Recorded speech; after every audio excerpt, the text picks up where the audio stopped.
Electron transport chain. Basically हमने cellular respiration के दो स्टेप्स ऑलरेडी हमने पढ़ लिए हैं, जो कि प्रीवियस लेक्चर्स में आप यूट्यूब में देख सकते हैं। नंबर 1 पे हमने ग्लाइकोलाइसिस पढ़ा और नंबर 2 पर हमने क्रेब्स साइकिल पढ़ा। अब हम सेलुलर रेस्पिरेशन के थर्ड स्टेप पर आते हैं, that is electron transport chain. अब इलेक्ट्रॉन ट्रांसपोर्ट चेन का ही दूसरा नाम है, वो है केमियोस्मोसिस, या इसे हम ऑक्सीडेटिव फॉस्फोराइलेशन भी कहते हैं।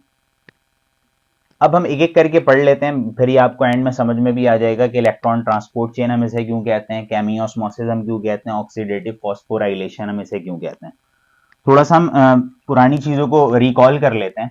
हमने पढ़ा था कि भाई ग्लूकोज कन्वर्ट होता है पायरोवेट में, ग्लूकोज 6 कार्बन कंपाउंड होता है, पायरोवेट 3 कार्बन कंपाउंड होता है। ग्लूकोज का पायरोवेट में कन्वर्ट होना कहलाता है ग्लाइकोलाइसिस। अभी हम सिर्फ यहां पर यह पढ़ना चाह रहे हैं कि एटीपी और एनएडीएच कितने प्रोड्यूस हुए थे। अब स्टूडेंट्स ये याद रखिएगा कि ग्लूकोज जब पायरोवेट में कन्वर्ट होता है, इस प्रोसेस को हम कहते हैं ग्लाइकोलाइसिस, और ग्लाइकोलाइसिस के दौरान 2 एटीपी बनते हैं और 2 एनएडीएच बनते हैं। ये आपको क्वांटिटी याद रखनी है, कितने एनएडीएच बन गए ग्लाइकोलाइसिस के दौरान, 2 बन गए। फिर हमने पढ़ा था कि pyruvate acetyl co enzyme A में कन्वर्ट होते हैं, यानी कि पायरोवेट 3 कार्बन कंपाउंड होता है, तो एसिटाइल को एंजाइम में 2 कार्बन कंपाउंड होता है। हमने ये भी पढ़ा था कि पायरोवेट को एसिटाइल को एंजाइम ए में इसलिए कन्वर्ट होना पड़ता है ताकि वो 2 कार्बन कंपाउंड में कन्वर्ट हो जाए और इजीली माइटोकॉन्ड्रिया के मैट्रिक्स के अंदर चला जाए। इस प्रोसेस के दौरान भी हमने पढ़ा था कि 2 एनएडीएच बनते हैं, तो 2 ग्लाइकोलाइसिस के दौरान बन गए, और पायरोवेट जब एसिटाइल को एंजाइम ए में कन्वर्ट हुआ तो वहां पर 2 एनएडीएच बन गए। टोटल कितने हो गए, 4। फिर हमने पढ़ा था कि एसिटाइल को एंजाइम में क्रेब्स साइकिल में आता है, और क्रेब्स साइकिल के दौरान ये याद रखिएगा स्टूडेंट्स कि एनएडीएच टोटल जो बनते हैं आपके पास वो 6 बनते हैं, 6 एनएडीएच बनते हैं और 2 एफएडीएच2 बनता है, और 2 एटीपी का जो मॉलिक्यूल है वो भी जनरेट होता है।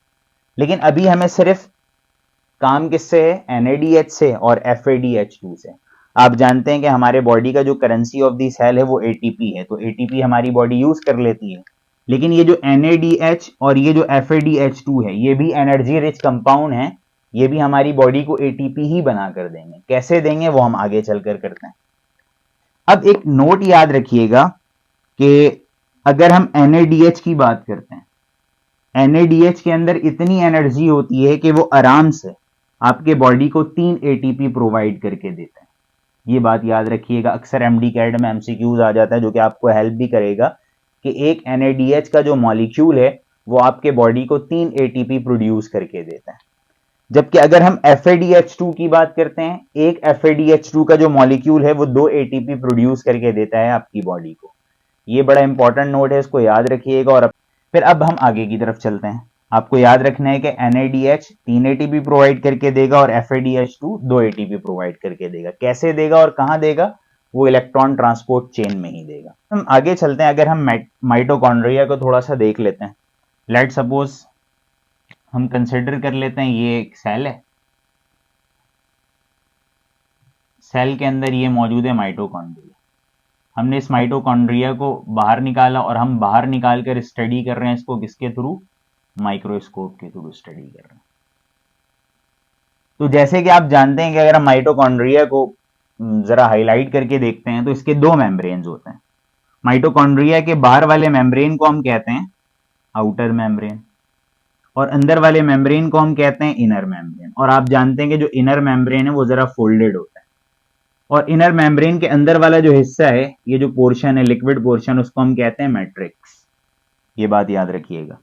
अच्छा, अब आउटर मेम्ब्रेन और इनर मेम्ब्रेन के दरमियान जो स्पेस है ना, इसको हम कहते हैं इंटर मेम्ब्रेन स्पेस। अच्छा, अब स्टूडेंट्स याद रखिएगा कि मैट्रिक्स के अंदर हाइड्रोजन आइंस बहुत सारे होते हैं, और ग्लाइकोलाइसिस, क्रेब्स साइकिल और ये पायरोवेट जो एसिटाइल को एंजाइम में कन्वर्ट हुआ है, यहाँ पर एनएडीएच और ये जो एफएडीएच2 बने, ये भी माइटोकॉन्ड्रिया के मैट्रिक्स के अंदर ही बनते हैं। आप ऑलरेडी जानते हैं, जहां पर मैं यहाँ पर इसको शो भी किया हूं, ये रहा एनएडीएच और ये रहा एफएडीएच2, ये माइटोकॉन्ड्रिया के मैट्रिक्स में ही मौजूद है। तो ये हमने थोड़ी सी चीजें पढ़ ली। अब लेट सपोज हम एक काम करते हैं, इस माइटोकॉन्ड्रिया को कट कर थोड़ा सा और जूम करके हम इसको देखते हैं। अब लेट सपोज ये माइटोकॉन्ड्रिया का मैट्रिक्स है, अंदर वाला हिस्सा है।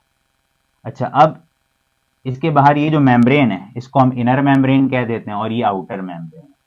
अच्छा, आप जानते हैं कि जो माइटोकॉन्ड्रिया का जो मेम्ब्रेन है वो भी लिपिड बाई लेयर होता है, डबल लेयर्ड पर ही मुश्तमिल होता है।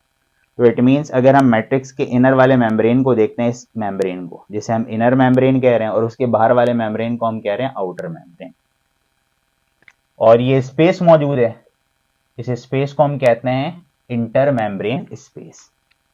तो आपको आई होप कि ये चीज समझ में आ गई होगी। किया मैंने ये कि इनर मेम्ब्रेन को जरा मैंने बड़ा करके बनाया हुआ, डबल लेयर पर बनाया हुआ, और कुछ कॉम्प्लेक्सेस बनाए हुए ताकि मैं आपको इलेक्ट्रॉन ट्रांसपोर्ट चेन समझा सकूं। तो यहां तक हम आ गए। अब देखें, आप ऑलरेडी जानते हैं कि ग्लाइकोलाइसिस क्रैब्स साइकिल के दौरान आपके माइटोकॉन्ड्रिया के मैट्रिक्स के अंदर क्या बन रहे हैं, FADH2, और क्या बन रहा है, NADH। ये दोनों ही क्या है, एनर्जी रिच कंपाउंड है जो आपके बॉडी को एनर्जी प्रोवाइड करेंगे। और आप ये भी ऑलरेडी जानते हैं कि मैट्रिक्स के अंदर हाइड्रोजन आइंस भी मौजूद होते हैं बहुत सारे। अब स्टूडेंट्स याद रखिएगा, ये जो माइटोकॉन्ड्रिया का इनर मेम्ब्रेन है इसके पास 4 कॉम्प्लेक्स होते हैं। एक को हम कहते हैं कॉम्प्लेक्स 1, एक को हम कहते हैं कॉम्प्लेक्स 2, एक को हम कहते हैं कॉम्प्लेक्स 3, और एक को हम कहते हैं कॉम्प्लेक्स 4। और सम टाइम किसी किसी बुक में ये एटीपी सिंथेज मैंने बनाया हुआ है। ये जो एटीपी सिंथेज है इसको सम टाइम किसी किसी बुक में कॉम्प्लेक्स 5 भी कहा गया। तो आप कंफ्यूज नहीं होइएगा, कॉम्प्लेक्स 5 का मतलब ये एटीपी सिंथेज है। अब स्टूडेंट्स, ये जो FADH2 और NADH ये जो बना माइटोकॉन्ड्रिया के मैट्रिक्स के अंदर, ये आपके बॉडी को कैसे एटीपी बना कर देगा। सबसे पहले हम NADH से स्टार्ट करते हैं। अब स्टूडेंट्स याद रखिएगा कि कॉम्प्लेक्स 1 के पास एक एंजाइम होता है, उसको हम कहते हैं NADH डिहाइड्रोजिनेज।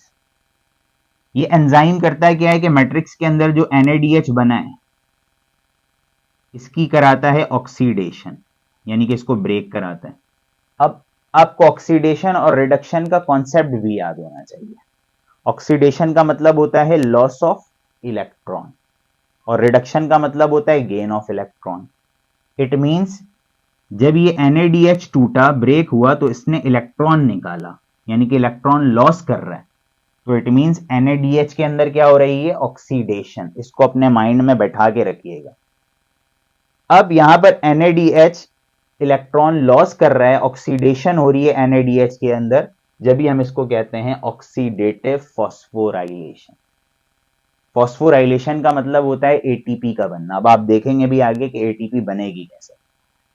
तो कॉम्प्लेक्स 1 के पास एक एंजाइम होता है NADH डिहाइड्रोजिनेज। ये करता है क्या है कि NADH को पकड़ता है माइटोकॉन्ड्रिया के मैट्रिक्स से, उसको ब्रेक करता है और वापस कन्वर्ट कर देता है NAD प्लस में, ताकि वो ग्लाइकोलाइसिस और क्रेब्स साइकिल को दोबारा रन कर सके। यानी कि NADH से NAD प्लस बना, वो वापस अपनी जगह पर चला गया जहां पर था। अब ये NADH जब ब्रेक हुआ तो इसमें से 2 इलेक्ट्रॉन निकले और हाइड्रोजन आइन निकला। अब ये जो इलेक्ट्रॉन है ना, ये इलेक्ट्रॉन चला जाता है सबसे पहले कॉम्प्लेक्स 1 के पास। माइटोकॉन्ड्रिया के इनर मेम्ब्रेन में जो कॉम्प्लेक्स 1 है उसके पास ये इलेक्ट्रॉन चला जाता है। अब इलेक्ट्रॉन जाने के बाद कॉम्प्लेक्स 1 एनर्जेटिक हो जाता है, उसको एनर्जी एक मिल जाती है। इलेक्ट्रॉन चूंकि एनर्जी प्रोवाइड करता है, तो उस एनर्जी की वजह से ये करता है क्या है कि हाइड्रोजन आइन को मैट्रिक्स से उठाता है और भेज देता है कहां पर, इंटर मेम्ब्रेन स्पेस पर। ठीक है स्टूडेंट्स। अब ये इलेक्ट्रॉन कॉम्प्लेक्स 1 से जाता है कोएंजाइम Q के पास। फिर ये इलेक्ट्रॉन कोएंजाइम Q से जाता है साइटोक्रोम B के पास, और साइटोक्रोम B कॉम्प्लेक्स 3 के अंदर मौजूद है। अब स्टूडेंट्स याद रखिएगा कि NADH के जो इलेक्ट्रॉन है कॉम्प्लेक्स 2 के पास नहीं जाते हैं बल्कि 3 के पास जाते हैं। अब जैसे इलेक्ट्रॉन कॉम्प्लेक्स 3 यानी कि साइटोक्रोम B के पास आया, यहां पर कॉम्प्लेक्स 3 को भी इसने क्या कर दिया, एनर्जाइज, एनर्जी मिल गई है इसको। तो ये भी क्या करेगा, माइटोकॉन्ड्रिया के मैट्रिक्स में जो हाइड्रोजन आइन है उसको लेगा और कहां भेज देगा, इंटर मेम्ब्रेन स्पेस में। फिर ये इलेक्ट्रॉन कॉम्प्लेक्स 3 से निकल कर आ जाएगा साइटोक्रोम सी के पास। फिर साइटोक्रोम सी से निकलकर इलेक्ट्रॉन आएगा ए के पास, और साइटोक्रोम ए से इलेक्ट्रॉन निकल कर आएगा साइटोक्रोम ए3 के पास। अब ये साइटोक्रोम ए और ए3 ये दोनों ही कहां पर मौजूद हैं? कॉम्प्लेक्स 4 के अंदर मौजूद है। अब कॉम्प्लेक्स 4 को भी एनर्जी मिल जाती है इलेक्ट्रॉन की वजह से, तो ये भी क्या करता है? हाइड्रोजन को लेगा, निकाल देगा बाहर, यानी कि माइटोकॉन्ड्रिया के मैट्रिक्स से इलेक्ट्रॉन निकलकर चले गए इंटरमेम्ब्रेन स्पेस में। और फिर एट द एंड होगा क्या? ये जो इलेक्ट्रॉन, पहले 2 इलेक्ट्रॉन इसके पास आए, फिर कोएंजाइम क्यू के पास आए, फिर साइटोक्रोम बी के पास आए, फिर साइटोक्रोम सी, फिर साइटोक्रोम ए, फिर साइटोक्रोम ए3। फाइनली क्या होता है कि जब साइटोक्रोम 4 के पास, यानी कि कॉम्प्लेक्स 4 के पास जब इलेक्ट्रॉन आता है, तो ये जो 2 इलेक्ट्रॉन है, आप सांस ले रहे हैं, बॉडी के अंदर ऑक्सीजन आ रहा है, ऑक्सीजन के साथ मिलता है, मैट्रिक्स से ही हाइड्रोजन को लेते हैं। कितने हाइड्रोजन को लेता है? 2 हाइड्रोजन, और इन सबको मिला जुला कर क्या बना देता है? वाटर।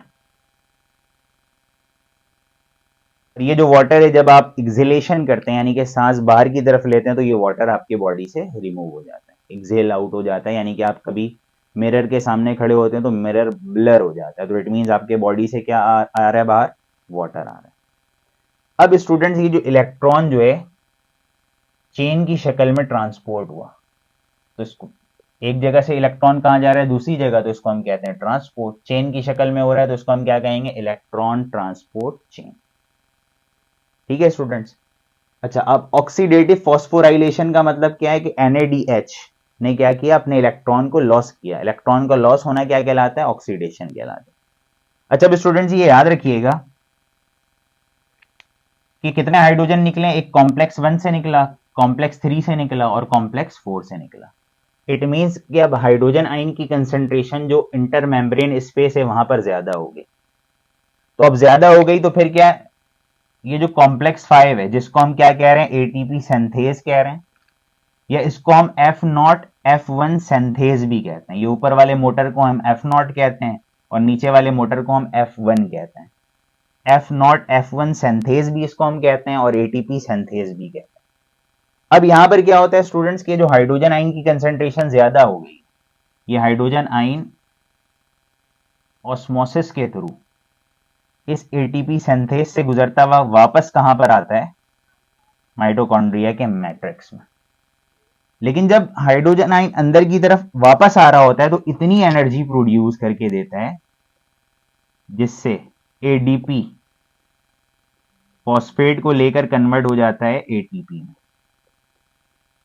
यानी कि इट मींस हाइड्रोजन आयन आ रहे हैं एटीपी सिंथेज के थ्रू माइटोकॉन्ड्रिया के मैट्रिक्स के अंदर, तो ये इतनी एनर्जी प्रोवाइड कर रहे हैं जिसकी वजह से एडीपी कन्वर्ट हो जा रहा है एटीपी में। अब स्टूडेंट याद रखिएगा, ये हाइड्रोजन अंदर आएंगे, एक एटीपी बनेगा, ये वाले हाइड्रोजन अंदर आएंगे, दूसरी एटीपी बनेगी, ये वाले हाइड्रोजन अंदर आएंगे, तीसरी एटीपी बनेगी। तो इट मींस हमने पढ़ा था कि NADH से 3 एटीपी बनते हैं, तो यहां पर प्रूफ भी हो गया कि 3 जगह हाइड्रोजन इसने दिया, तो 3 जगह हाइड्रोजन देने की वजह से 3 एटीपी बने। अब अगर हम FADH2 की बात करते हैं, ये FADH2 भी आप जानते हैं माइटोकॉन्ड्रिया के मैट्रिक्स में होता है। जब ये ब्रेक होता है तो FAD में कन्वर्ट हो जाता है, ताकि अगेन क्रैब्स साइकिल में अपनी इन्वॉल्वमेंट दोबारा से कर सके। हाइड्रोजन आयन रिलीज करता है, वो नीचे वापस माइटोकॉन्ड्रियल मैट्रिक्स में आ जाता है। अब ये जो इलेक्ट्रॉन रिलीज किया ना इसने, अब स्टूडेंट्स याद रखिएगा कि NADH के इलेक्ट्रॉन को रिसीव करता है कॉम्प्लेक्स 1, लेकिन FADH2 के इलेक्ट्रॉन को जो रिसीव करता है ना, वो डायरेक्ट करता है कॉम्प्लेक्स 2। अच्छा, अब कॉम्प्लेक्स 2 जैसी इलेक्ट्रॉन रिसीव करता है तो ये एनर्जाइज तो होता है, लेकिन ये हाइड्रोजन को ट्रांसपोर्ट नहीं कर पाता इंटरमेम्ब्रेन स्पेस में, तो लिहाजा ये अपने इलेक्ट्रॉन को दे देता है अगेन कोएंजाइम क्यू को। अब ये कोएंजाइम क्यू से इलेक्ट्रॉन इसके कहां पर आ गए? साइटोक्रोम बी के पास। अब साइटोक्रोम बी के पास जैसे इलेक्ट्रॉन आते हैं, ये दोबारा एनर्जाइज हो गया, हाइड्रोजन को उठाता है मैट्रिक्स से, भेज देता है स्पेस में। फिर साइटोक्रोम बी से इसके इलेक्ट्रॉन कहां चले गए, साइटोक्रोम सी के पास। साइटोक्रोम सी से कहां पर आ गए, साइटोक्रोम ए के पास, और ए से A3 के पास। आप जानते हैं कि साइटोक्रोम ए और A3 कहां पर मौजूद है, कॉम्प्लेक्स 4 में। अब यहां पर ये कॉम्प्लेक्स 4 एनर्जाइज हो जाता है, ये भी हाइड्रोजन उठाता है, ऊपर भेज देते हैं इंटर मेम्ब्रेन स्पेस पर। और फिर यहां पर क्या होता है कि इसके इलेक्ट्रॉन वैसे ही ऑक्सीजन के साथ मिलते हैं, हाइड्रोजन को लेते हैं, वाटर में कन्वर्ट हो गए। लेकिन यहां पर क्या हुआ कि FADH2 के जो इलेक्ट्रॉन है, कॉम्प्लेक्स 3 से हाइड्रोजन को बाहर निकाला इसने और कॉम्प्लेक्स 4 से निकाला, सिर्फ 2 जगह से हाइड्रोजन को निकाला। तो जब इसके हाइड्रोजन ATP सिंथेस के थ्रू अंदर आएंगे वापस, तो ये ATP को P के साथ जोड़कर ATP में कन्वर्ट करेंगे। ये वाला हाइड्रोजन एक ATP बनाएगा, ये वाला हाइड्रोजन एक ATP बनाएगा। तो इट मींस FADH2 के इलेक्ट्रॉन से कितनी ATP बनी, 2 ATP बनी। That's it. अच्छा, अब हम इसको जरा इलेक्ट्रॉन ट्रांसपोर्ट चेन क्यों कहते हैं। NADH और FADH2 के जो इलेक्ट्रॉन निकल रहे हैं वो चेन की शक्ल में ट्रांसपोर्ट हो रहे हैं, इसको हम कहते हैं इलेक्ट्रॉन ट्रांसपोर्ट चेन। अच्छा, इसको हम ऑक्सीडेटिव फॉस्फोराइलेशन क्यों कहते हैं। ऑक्सीडेशन का मतलब होता है लॉस ऑफ इलेक्ट्रॉन। NADH ने भी इलेक्ट्रॉन लॉस किया और FADH2 ने भी इलेक्ट्रॉन लॉस किया, जब भी हम इसको कहते हैं ऑक्सीडेटिव। फॉस्फोराइलेशन का मतलब होता है ATP का बनना। एट द एंड क्या हुआ, आप देख रहे हैं ATP बन रहा है, तो जब भी हम इसको क्या कहते हैं, ऑक्सीडेटिव फॉस्फोराइलेशन, यानी कि इलेक्ट्रॉन के लॉस होने की वजह से ATP का बनना कहलाता है ऑक्सीडेटिव फॉस्फोराइलेशन। केमियोस्मोसिस हम इसको क्यों कहते हैं। ये जो हाइड्रोजन है मैट्रिक्स से निकलकर कहां गया, इंटरमेम्ब्रेन स्पेस पर। फिर इंटरमेम्ब्रेन स्पेस पर हाइड्रोजन जो है ज्यादा हो गए, तो वो ऑस्मोसिस के थ्रू वापस आ गया मैट्रिक्स के अंदर, तो जब भी हम इसको क्या कहते हैं, केमियोस्मोसिस कहते हैं। तो स्टूडेंट्स यहां पर कुल मिलाकर जो बात हुई वो ये हुई कि इलेक्ट्रॉन ट्रांसपोर्ट चेन के दौरान ये जो NADH और FADH2 ये जो एनर्जी रिच कंपाउंड बने थे ग्लाइकोलाइसिस और क्रैब्स साइकिल के दौरान, ये एनर्जी रिच कंपाउंड इलेक्ट्रॉन को लॉस करके मजीद ATP बनवाते हैं। तो इस पूरे स्टेप को हम कहते हैं electron transport chain. I hope कि ये लेक्चर आपको पूरा समझ में आया होगा। इसके नेक्स्ट लेक्चर पर आपको टोटल ATP काउंट करके भी मैं बता दूंगा। MD कैट में आपको पता है कि लेक्चर्स आपको नहीं पढ़ने होते हैं, बेसिकली आपको MCQs निकालने होते हैं। तो इसके नेक्स्ट लेक्चर में आपके पास टोटल ATP काउंट आ जाएगी, जिसको आप मतलब उस पूरे वीडियो को देखकर आप वहां से MCQs पिक कर सकते हैं। तो नेक्स्ट लेक्चर तक के लिए अल्लाह हाफिज़, फिर मुलाकात।